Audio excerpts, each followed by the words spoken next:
लगभग 7 बजे के आसपास रिद्धि सोकर उठती है। रिद्धि खुद से कहती है, पता नहीं मुझे क्या हो गया था, कैसी बेवकूफी भरी हरकत करी मैंने, लेकिन अब सिर्फ काम पर कंसंट्रेट करूंगी मैं। और वैसे भी जो इंसान मेरी लाइफ में कोई इम्पोर्टेंस ही नहीं रखता, मैं उसके लिए खुद को क्यों परेशान करूं। So get up miss Riddhi and back to work. वो टेबल पर रखी एक डायरी उठाती है और लिखना शुरू करती है। आज यूं ही मन बस भटक रहा है, न जाने क्या ढूंढ रहा है, अनजानी मंजिल का रास्ता न जाने क्यों गैरों से पूछ रहा है। रिद्धि का ध्यान फिर से दक्ष की तरफ चला जाता है। रिद्धि खुद से कहती है, वैसे कहाँ गई होंगी दोनों लंच पर। ओ गॉड, मैं फिर से वही सब सोचने लगी।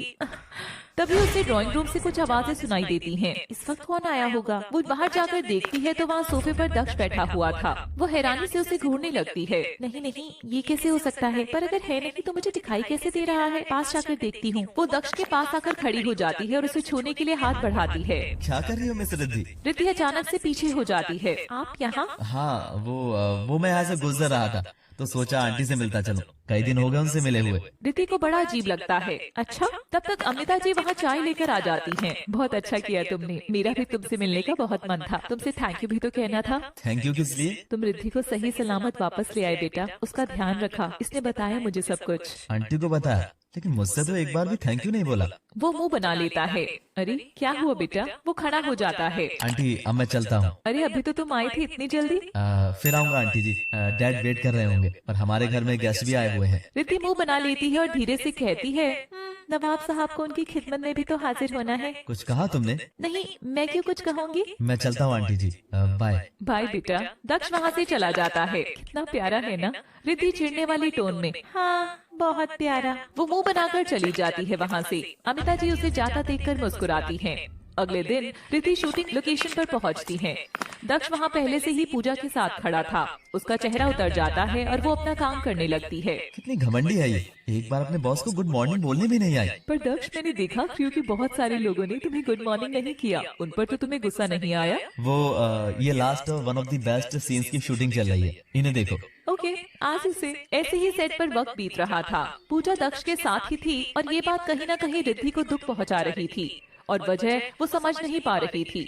उस एरिया में नाइट स्कूल खुल चुका था तो अमिता जी अब वहाँ नहीं आती थी। पैकअप का टाइम हो गया था। रिद्धि बहुत उदास लग रही थी। दक्ष रिद्धि के पास आता है। चलो रिद्धि, मैं तुम्हें तुम्हारे घर ड्रॉप कर दूंगा। इट्स ओके सर, मैंने माँ को फोन कर दिया है, उन्होंने कार भेज दी है, मैं चली जाऊंगी।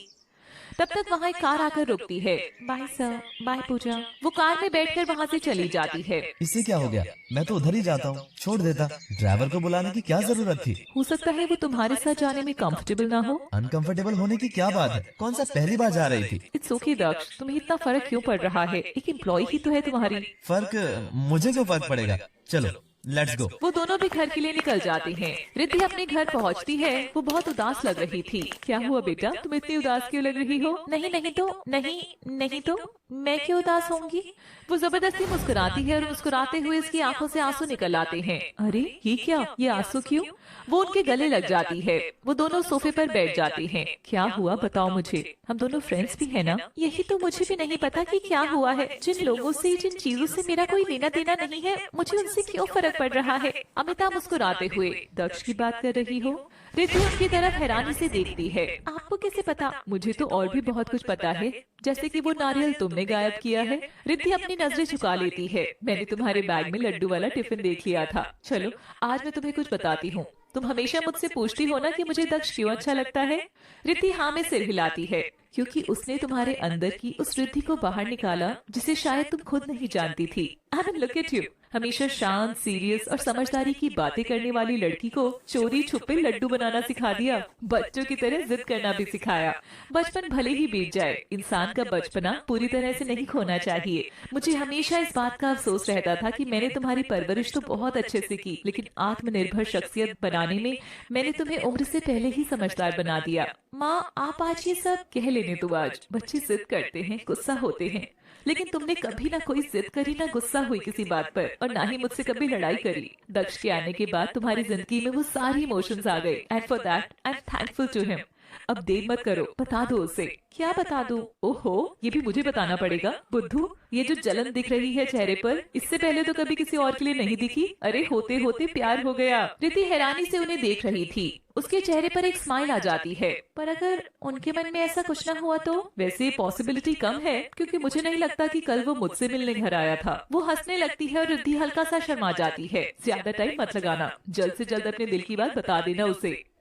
रिद्धि मुस्कुराकर वहाँ से चली जाती है। दूसरी तरफ दक्ष पूजा के साथ अपने घर पहुँचता है। उसका मूड ऑफ लग रहा था। क्या हुआ बेटा, तुम इतनी उदास क्यों लग रहे हो? कुछ नहीं अंकल, रिद्धि ने इसके साथ आने से मना किया तो तब से इसका मूड खराब है। ऐसा कुछ नहीं है डैड, मैं बिल्कुल ठीक हूँ। बस थोड़ी थकान हो गई है। वो लड़की मेरे साथ आए या ना आए मुझे कोई फर्क नहीं पड़ता। हमारा ऑफिस की एम्प्लॉय है, इस वजह से पूछ लिया था बस। वो अपने कमरे में चला जाता है। अनिकेत दक्ष के कमरे में आते हैं। डैड आप, क्या बात है बेटा, तुम इतने उदास क्यों लग रहे हो? कोई बात नहीं है डैड, पता नहीं सबको ऐसा क्यों लग रहा है। वो लड़की रिद्धि, मुझे उससे क्यों फर्क पड़ेगा? वो कौन है मेरी? बस एक एम्प्लॉय, बाकी सारे एम्प्लॉयज की तरह। पर मैंने तो रिद्धि का नाम ही नहीं लिया। मैं तो बस तुमसे पूछ रहा था कि तुम उदास क्यों हो।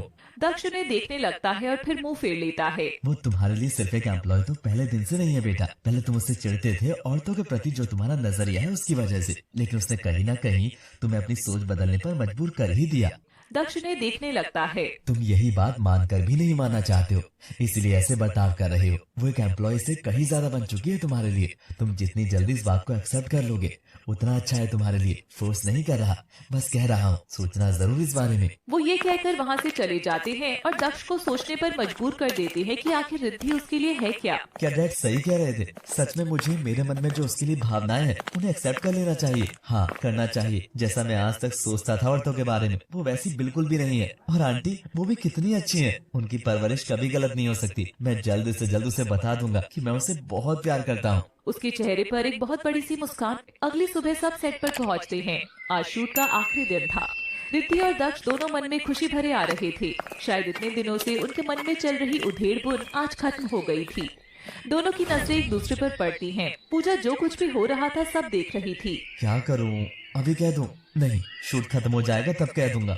डर लग रहा है, पता नहीं क्या जवाब देंगी। ऐसा करती हूँ, आज रहने देती हूँ। घर पर पहुँचकर फोन पर कह दूंगी। अगर गुस्सा भी होंगी तो किसी को पता नहीं चलेगा। इसी सोच विचार में उनका पूरा दिन निकल जाता है।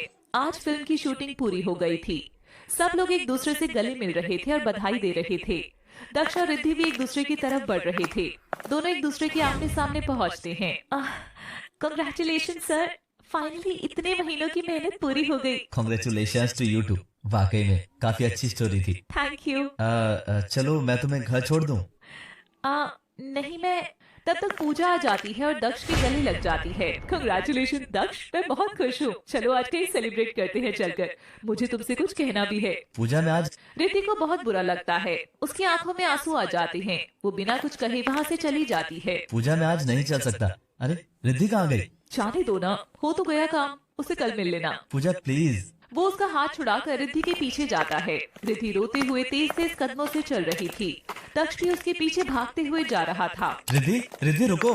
वो भागकर आगे उसका हाथ पकड़ लेता है। मैं इतनी देर से तुम्हें आवाज दे रहा हूँ, तुम सुन क्यों नहीं रही हो? क्यों? अब क्या काम है आपको मुझसे? हो तो गई शूटिंग पूरी, अब मेरी क्या जरूरत है? मुझे देर हो रही है, मैं जा रही हूँ। तुम रो क्यों रही हो? क्योंकि मेरा मन कर रहा है। आपको कोई प्रॉब्लम है? वो फिर से जाने लगती है। अरे रुको तो, मैंने क्या कर दिया? तुम मुझसे क्यों ऐसे? मैंने कब कहा कि आपने कुछ किया? मैं ही पागल थी जो आपसे अपने प्यार का इजहार करना चाहती थी। क्या? रिद्धि जाने लगती है। दक्ष उसका हाथ पकड़ लेता है और उसके चेहरे पर एक मुस्कान थी। तो करो ना, किसने रोका है? रिद्धि उसकी तरफ देखने लगती है। दक्ष उसके गाल पर हाथ रखता है। वैसे कहना तो मुझे भी कुछ था। मैं भी तुमसे प्यार करता हूँ और बहुत प्यार करता हूँ। आई लव यू। रिद्धि उसे हैरानी से देख रही थी। उसे कुछ समझ नहीं आ रहा था कि हुआ क्या है। ऐसे क्या देख रही हो? इरादा तो नहीं बदल लिया तुमने इतनी देर में? वो मुस्कुराते हुए उसके गले लग जाती है। I love you too. वो दोनों एक दूसरे के गले लगे हुए थे कि तभी ताली बजने की आवाज आती है। दोनों एक दूसरे से अलग हो जाते हैं। उनके सामने पूजा खड़ी थी मुस्कुराते हुए। थैंक गॉड, मेरा प्लान वर्क कर गया। तुम दोनों को मिलाने का। तुम दोनों कितने डेयरिंग हो मैं समझ गई थी, और शायद अंकल भी। डैड? यस, उन्हें रिद्धि शुरू से ही पसंद थी। फिर उन्होंने तुम दोनों का रिश्ता देखा जिसमें स्पार्क तो था, बस हल्की सी हवा देने की जरूरत थी। उसी टाइम मुझे भी मुंबई आना था, तो उन्होंने ये बात मुझसे शेयर करी और हमने डिसाइड किया कि मैं तुमसे दोस्ती करूंगी। हो सकता है तुम दोनों को रियलाइज हो जाए और एक दूसरे को अपने मन की बात बता दो। तुम्हारा प्लान वर्क कर गया। रियली तुम दोनों तो इतने बोरिंग हो कि रियलाइज होने के बाद भी एक दूसरे से बताने में डर रहे थे। जब मैं तुम्हारे गले पड़ ही गई तब जाकर कुछ असर हुआ। उसकी बात सुनकर तीनों हंसने लगते हैं। Anyways thank you so much. अरे थैंक यू कैसा, मुझे खुद को तुम दोनों को ही इस लव हिट केमिस्ट्री का पार्ट बनकर बहुत मजा आया। चलो अब घर चलते हैं। पूरी रात यहीं रहना है क्या? हाँ चलो चलो, मेरी आज लेट नाइट फ्लाइट भी है। तुम वापस जा रही हो? हाँ, जिस काम के लिए आई थी वो पूरा हो गया, तो अभी जाना पड़ेगा, पर अपनी शादी में जरूर बुलाना। दक्ष और रिद्धि मुस्कुरा देते हैं। वो सब घर के लिए निकलते हैं। दक्ष रिद्धि और पूजा के साथ अपने घर पहुंचता है। लीजिए अंकल, मिशन अकम्प्लिश्ड। लड़का लड़की दोनों ने हाँ कर दी है। रिद्धि आगे बढ़कर अनिकेत के पैर छूती है। God bless you. दक्ष भी उनके गले लगता है। तो फिर कब मिलवा रही हो अपनी फैमिली से? दक्ष तुम्हारी माँ की बहुत तारीफ करता है। मैं भी मिलना चाहूँगा उनसे। उनसे उनकी सबसे कीमती चीज जो मांगनी है। रिद्धि मुस्कुरा देती है। अभी नहीं। क्यों? जिस दिन फिल्म की स्क्रीनिंग होगी उस दिन मिलवाऊंगा। वो तो 1 महीने बाद है। तो क्या हुआ, इतना वेट तो करना पड़ेगा। अभी मोमेंट स्पेशल है तो बताने का वक्त भी तो स्पेशल होना चाहिए। मान गए, एकदम फिल्म स्टाइल। यस, चलिए मैं रिद्धि को उसके घर छोड़कर आता हूँ। उसके बाद हमें पूजा को भी एयरपोर्ट छोड़ने जाना होगा। दोनों चले जाते हैं। थोड़ी देर में दोनों रिद्धि के घर पहुंचते हैं और अमिता जी को भी सब कुछ बताते हैं। मैं तुम दोनों के लिए बहुत खुश हूँ। बस जल्दी से अपने डैड से मिलवा दो ताकि आगे की बात हो सके। आंटी मैंने डैड से भी कहा है जिस दिन हमारी मूवी की स्क्रीनिंग होगी उस दिन मैं आप दोनों को मिलवाऊंगा। पर प्लीज आंटी। आंटी नहीं, माँ। माँ। वो दोनों एक दूसरे के गले लग जाते हैं। क्या इनकी कहानी पूरी हो गई है? देखने में तो कुछ ऐसा ही लग रहा है। लड़का लड़की भी राजी और घर वाले भी। पर वो लव स्टोरी ही क्या जिसमें प्रेमी प्रेमिका को इतनी जल्दी मंजिल मिल जाए? क्या लगता है आपको, क्या होगा आगे इनकी जिंदगी में? बताइएगा जरूर। और आगे की कहानी जानने के लिए देखते रहिए इस प्यार को क्या नाम दूं।